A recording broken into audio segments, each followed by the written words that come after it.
अच्छा नवा प्रोग्राम जो कराया बिन नवा तो चेक नीतु पे कराया नोंडे संगी संगी गिद्रा को अब आयो बाबा को जहां मारang मारang हॉट को हिजुना निंदा को रोड कना और पर एटकेटणे ओडो फिर कते जहां को बात रोड दाड़ा कना रिजल्ट नोंडे निंदा आगा धबि प्रोग्राम दहो कना टेंट को चेयर को और ना जम जम दाड़ा नोंडे को तो इखन नवा तो तीन सेवा गान हुई कना का चलु कना 15 वर्ष ना हुई अच्छा ठीक है तो इखन नवा तो एटकेटणे तो का तो बार पड़ा कना मतलब एटकेटणे को असुविधा तो बनु तो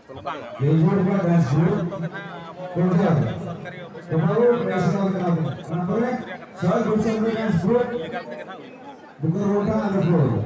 तो नोडे को का पर हर को हिजु कना का संगी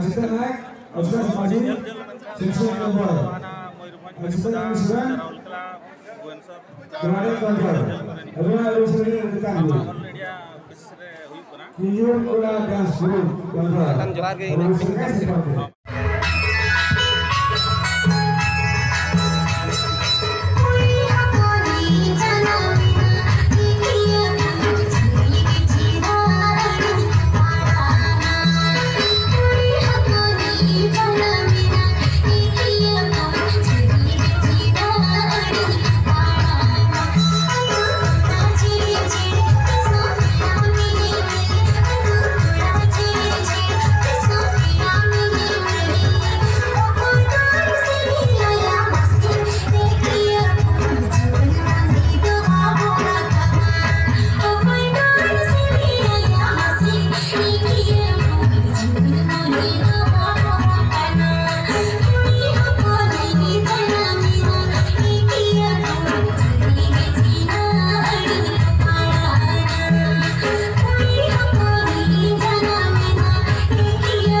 ᱵᱟ ᱛᱟᱭᱱᱚᱢ